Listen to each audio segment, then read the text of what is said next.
بسم الله الرحمن الرحيم.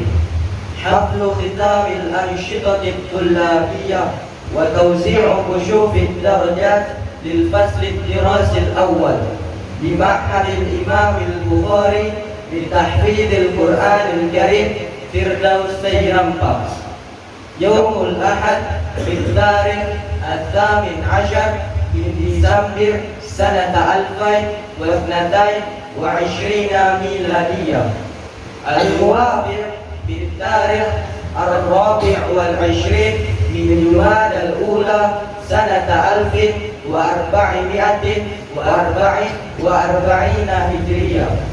المكرم السيد أحمد فكري حفظه الله. المكرم السيد عبد الخير حفظه الله. المكرم مدير معهد الإمام البخاري الأستاذ عبد الله حفظه الله. المكرمون الأساتذة والمدرسون حفظهم الله. المحترمون الضيوف المدعوين أولياء الطلاب بارك الله فيكم. وأصحاب الفضلاء جميع الطلاب بمعهد الإمام البخاري لتحفيظ القرآن الكريم رحمكم الله جميعا. لقد مرت علينا أيام الاختبار بمعهد الإمام البخاري، فما أسرع هذه المدة مضت وانتهت، وحان الآن وقت ختام هذه الاختبارات، فنحن نقوم بين أيديكم كرئيس الجلسة. اسمحوا لنا أن نقرأ على مسامعكم ترتيب برامجنا اليوم. البرنامج الأول الافتتاح، فلنفتتح حفلنا هذا بالبسملة. بسم الله الرحمن الرحيم. والبرنامج الثاني تلاوة آيات القرآن الكريم التي سيتلوها بصوته الجميل أخونا الفاضل حسب نور، فليتفضل مشكورا. أعوذ بالله من الشيطان الرجيم. يا أيها الذين آمنوا اتقوا الله حق تقاته ولا تموتن إلا وأنتم مسلمون، واعتصموا بحبل الله جميعا ولا تفرقوا، واذكروا نعمة الله عليكم إذ كنتم أعداء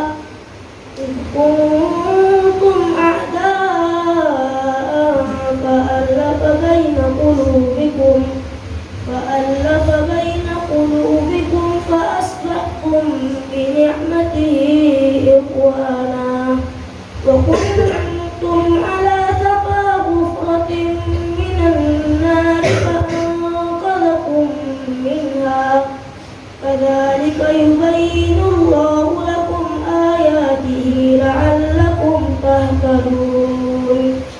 ولتكن منكم أمة يدعون إلى الخير ويأمرون بالمعروف وينهون عن المنكر، وأولئك هم المفلحون.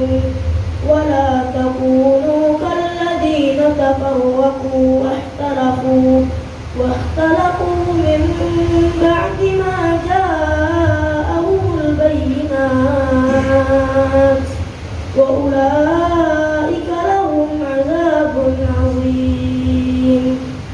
يوم تبيض وجوه وتسود وجوه، فأما الذين اسودت وجوههم ففي رحمة الله هم فيها خالدون. تلك آيات الله نتلوها عليك بالحق، وما الله يريد ظلما للعالمين. ولله ما في السماوات وما في الأرض، وإلى الله ترجع الأمور. كنتم خير أمة أخرجت للناس تأمرون وتأمرون بالمعروف وتنهون عن المنكر وتؤمنون بالله ولو آمن أهل الكتاب لكان خير لهم منهم المؤمنون وأكثرهم الفاسقون.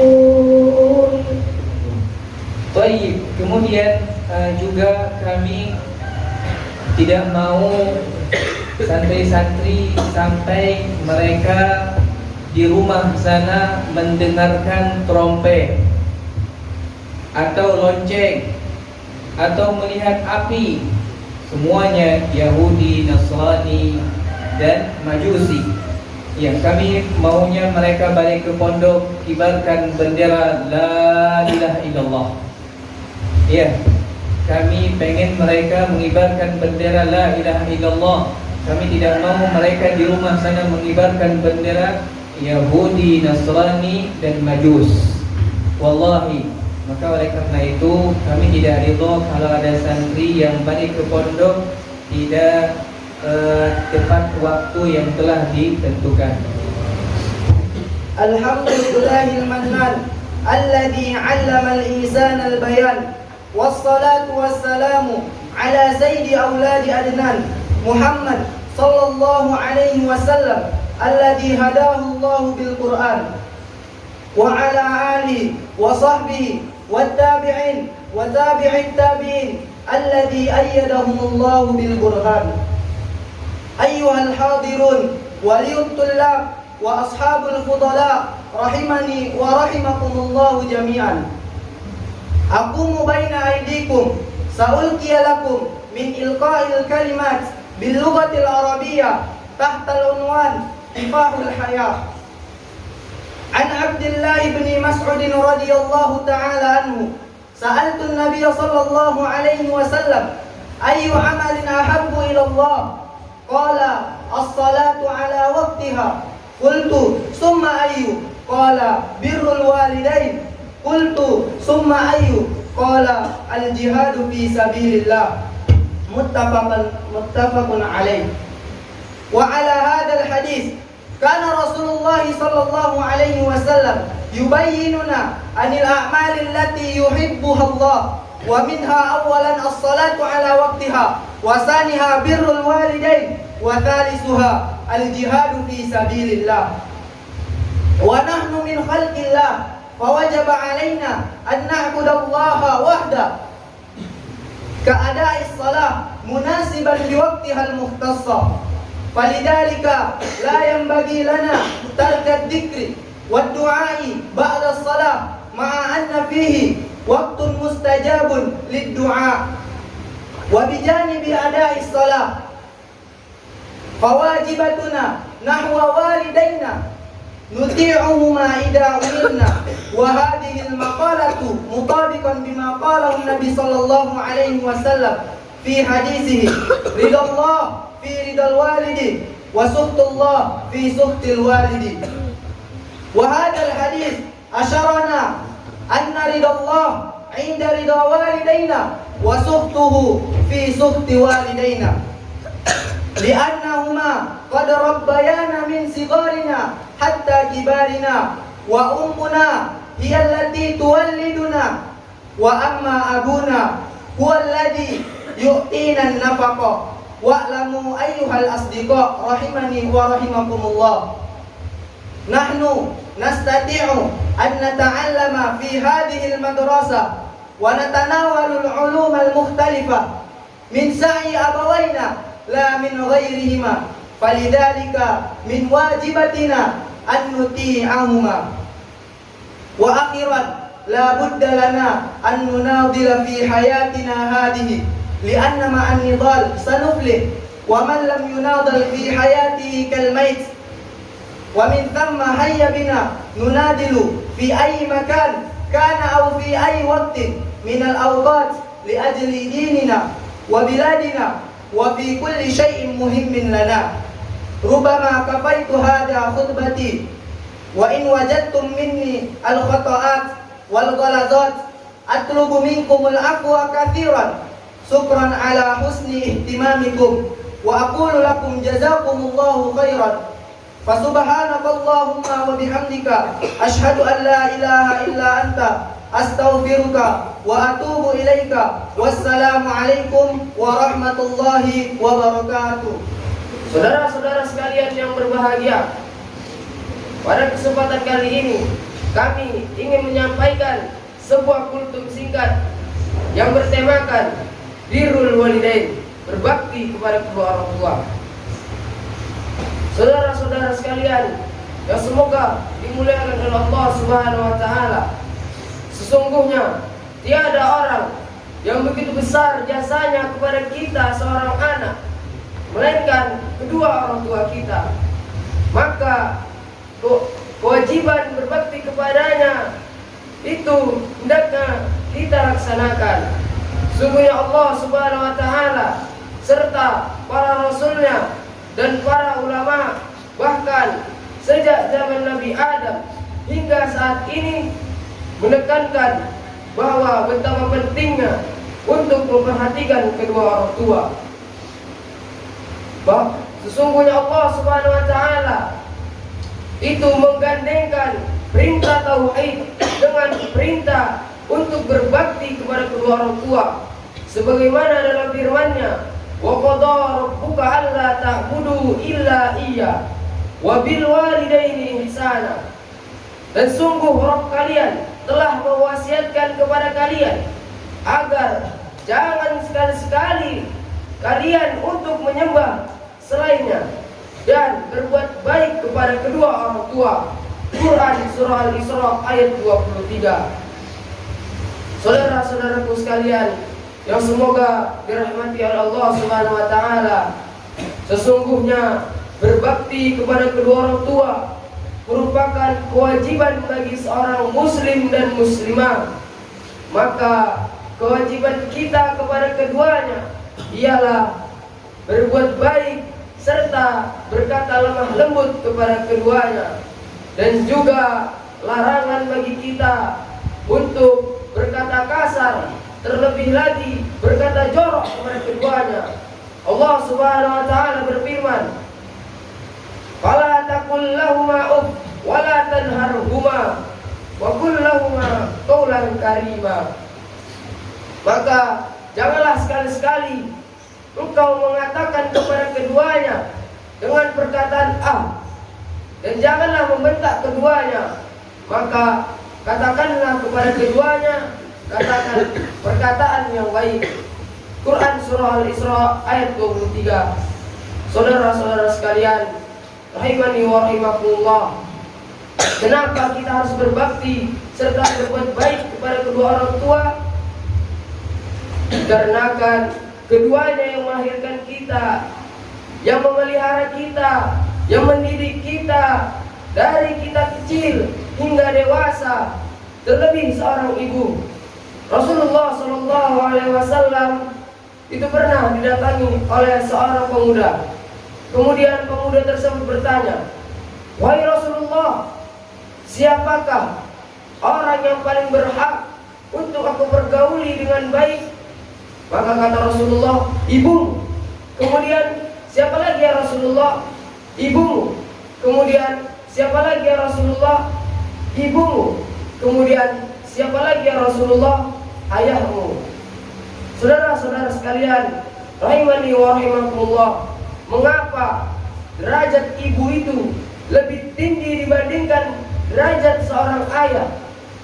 Dikarenakan ibulah yang mengandung kita dengan susah dan payah selama 9 bulan di dalam perutnya. Ialah yang menyusui kita selama 2 tahun lamanya. Ialah yang memperhatikan kita, yang menyediakan ketika kita hendak makan dan minum. Bila pun begitu, saudara-saudara sekalian, ada satu sosok lagi yang kita tidak boleh melupakannya, apalagi durhaka kepadanya. Siapakah sosok tersebut? Ialah sosok yang terpenting dalam hidup kita setelah ibu kita, yaitu ayah kita. Ialah ayah kita yang mencari nafkah serta rizki yang halal dari sejak terbit matahari hingga terbenamnya matahari, menghadapi cuaca dingin dan panas, menghadapi hujan dan terik matahari, tidak memperdulikan hujan yang membasahi kulitnya serta panas yang membakar kulitnya. Demi siapa? Demi melihat orang yang beliau cintai itu bisa bahagia. Saudara-saudara sekalian yang semoga dirahmati oleh Allah Subhanahu wa taala, apakah masih pantas bagi kita untuk durhaka kepada keduanya, berkata kasar serta berkata jorok pada keduanya, selagi kita masih memiliki kedua orang tua atau salah satu dari keduanya? Maka hendaklah kita untuk tidak menyia-nyiakan untuk berbakti kepadanya serta berbuat ihsan kepada keduanya. Mereka lah pintu-pintu surga kita, pintu yang paling afdal, pintu yang paling tengah. Rasulullah SAW itu pernah bersabda, al-walidu awsatu abwabil jannah, fa in syi'ta fa adhi darikal bab aw fathu. Kata Rasulullah SAW, orang tua merupakan pintu surga yang paling tengah. Jika engkau enggan, maka sia-siakanlah pintu tersebut. Akan tetapi jika engkau berkehendak, maka jagalah pintu tersebut. Hadis riwayat At-Tirmidzi dan Ahmad. Mungkin sekian dari saya. Semoga bermanfaat bagi kita semua. Semoga Allah Subhanahu wa taala senantiasa memberikan taufik kepada kita untuk menjadi hamba-hambanya yang bersyukur serta hamba-hambanya yang berterima kasih dan berbakti kepada kedua orang tua. Wassallallahu ala nabiyyina Muhammad wa ala alihi wa sahbihi ajma'in. Subhanallahumma wa bihamdik, asyhadu an la ilaha illa anta, astaghfiruka wa atubu ilaik. Aqulu lakum assalamualaikum warahmatullahi wabarakatuh. Nahnu tullabu ma'hadil Imam al-Bukhari Firdausi Rampah, aklun tufaha bighairi idni sahibiha. Kana Thabit bin Nu'man syabban taqiyan yatlubul ilma wa kana mutafarriqan lah, walakinnahu kana fakiran. Dhata yawmin kana syab yasiru bijanibil bustan, wajadat tufahatan mulqawatan 'alal ardi, fatanawalat tufahata wa akalaha. Thumma haddathathu nafsuhu bi annahu ata 'ala syai'in laysa min haqqihi, fa akhadha yalumu nafsahu.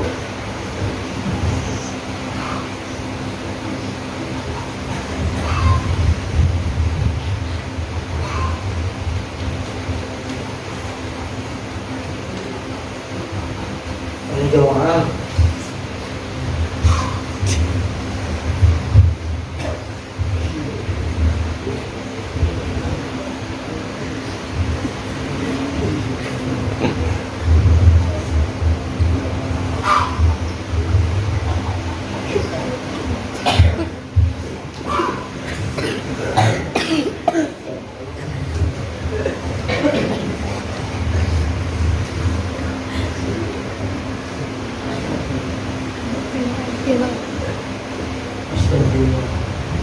Wailaka ya bani Nu'man, kaifa ta'kulu min thimari ghayrika duna idni.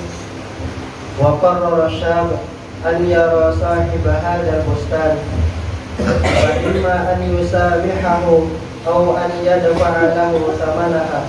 Wa dhahaba li sahibil bustan wa haddathahu bil amr.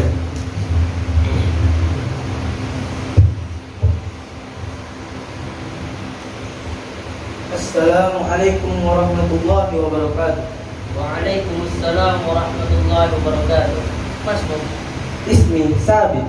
Hal anta sahibul hadzal bustan? la lastu sahibahu, innama ana harisul hadil ustad. Tafaddal bi muqabalatihi ala muddati safar yawman wa layla.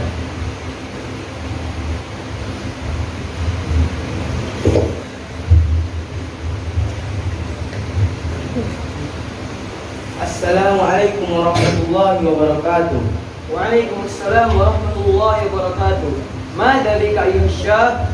Ya sayyidi, dakhaltu bustana, thumma akhadtu hadhihi tufaha, wa akaltu nisbaha, thumma tadakkartu annaha laysat li, uridu minka an ta'zurani fi akliha wa an tusammihani ala hadzal khata'. كيف سمت لك نفسك أن تأكل تفاحة من بستاني بدون إذني؟ Ana jawa'an ya sayyid. والله لا أسامحك أبدا، بل أنا خاصمك يوم القيامة عند الله. Allahu Akbar, Allahu Akbar. Sayyidi, intazir ya sayyidi, ana musta'idun an af'ala ayya shay'in min ajli an tusammihani. أرجوك لا تعدلني عن الصلاة. Sayyidi, intazir ya sayyidi. Dhahaba.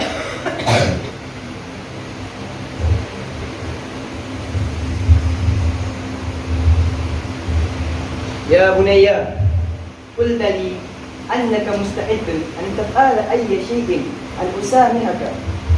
Na'am, ana musta'idun an af'ala ayya shay'in min ajli an tusammihani. يا بني، إنني مستعد أن أسامحك الآن، لكن بشرط واحد، Ma huwa ya sayyid? أن تتزوج ابنتي. هل أنت موافق؟ Na'am, ana muwafiq ala zawajiha ya sayyid. ولكن اعلم يا بني أن ابنتي أمياء لا تبصر، وخرساء لا تتكلم، وصماء لا تسمع، ومشلولة لا تسير. Ya Allah. عليك بصلاة الاستخارة، وسأنتظر ردك النهائي آخر الأسبوع.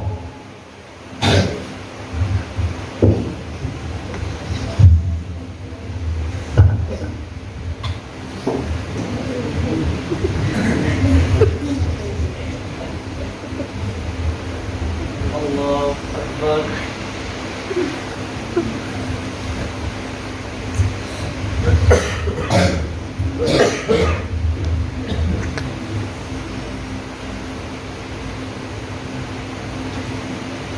Allahu Akbar. Sami Allahu liman hamidah. Allahu Akbar. Allahu Akbar. Allahu Akbar. Allahu Akbar.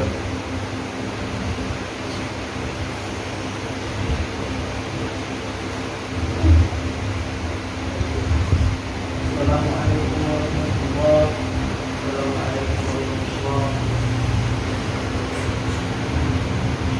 Allahumma inni astaghfiruka bi ilmik wa astaghfiruka bi qudratik wa as'aluka min fadlikal azim fa innaka ta'lamu wa la a'lam wa taqdiru wa la aqdir wa anta 'allamul ghuyub. Allahumma in kunta ta'lam anna fi zawaji bi hadhihi al-fatah khairan li fi dini wa ma'ashi wa 'aqibati amri faqaddirhu li wa yassirhu li wa 'inni 'alayhi. وإن كنت تعلم أن في زواجي بهذه الفتاة شرا لي في ديني ومعاشي وعاقبة أمري فاصرفه عني واصرفني عنه وقدر لي الخير حيث كان ثم ارضيني به وصل اللهم على سيدنا محمد وعلى آله وصحبه وسلم. Assalamualaikum warahmatullahi. وعليكم السلام ورحمة الله وبركاته. عليك بالجلوس يا بني. هل صليت استخارة بالنية أن تتزوج ابنتي؟ Na'am, salaitu ya sayyid. وبماذا شعرت بعد الصلاة؟ شعرت براحة كبيرة وأحسست أن الله سيبارك لي هذا الزواج. يا لك من شاب صالح تقي لم أره في حياتي من هو في ورعك وصلاحك. يعني ذلك أنك سمحتني على ذنبي بحقك. نعم، وافقت على زواجك بابنتي، والآن تفضل بالدخول على زوجتك. أخوكما وعليكما وجمع بينكما في خير.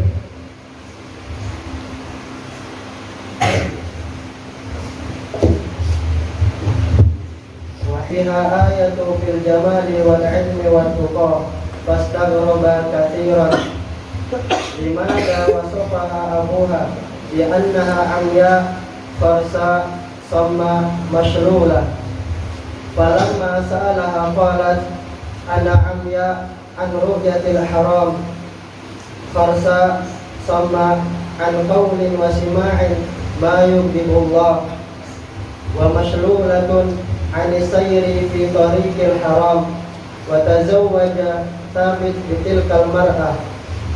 وكان ثمرة هذا الزواج الإمام أبو حنيفة النعمان صاحب المذهب الفقهي المشهور. هذا ما عرضنا لكم وعسى أن ينفعنا وإياكم وبارك الله فيكم. Wassalamu alaikum warahmatullahi wabarakatuh. Jadilah sekarang sebagai guru atau untuk ikhwan dan akhwat bertakwa kepada Allah. Takutlah kepada Allah di mana pun antum berada. Kami tidak berharap antum bertakwa hanya di sini. Tapi kami berharap antum bertakwa di mana pun berada dalam kondisi apapun. Ya.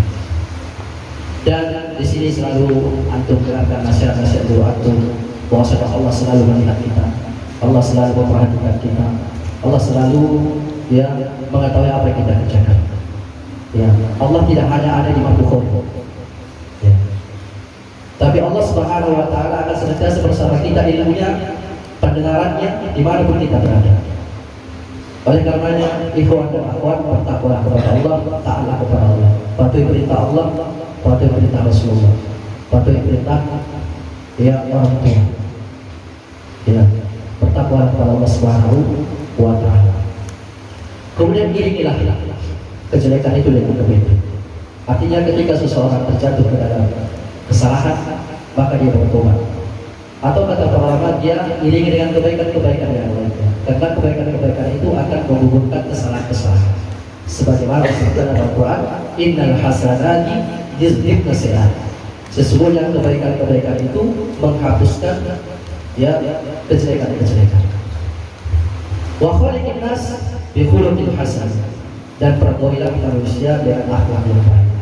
Jalsah min kulli khata'in wa zalalin. Nas'alullah ta'ala lana wa lakum al-afwa wal afiyah fid dunya wal akhirah. Syukran lakum wa naftatimu hadzal barnamij bil hamdalillah.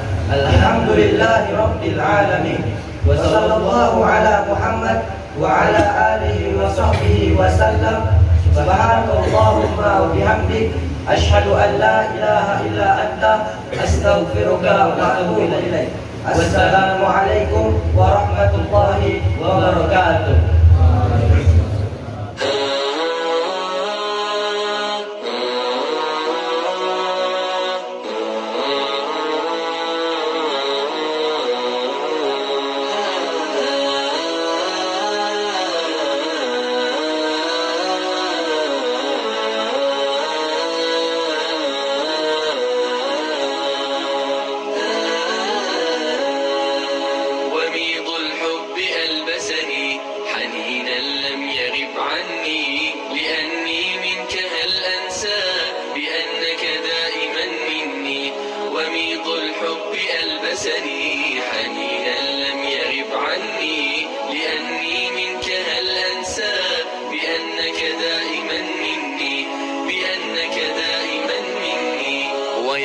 عمرنا دفئا أب بشعوره يغني وأم قربها جنة وقلب باذخ الحسن ويمنح عمرنا دفئا أب بشعوره يغني وأم قربها جنة وقلب باذخ الحسن أضم النور حين أرى مرايا الضوء تغسلني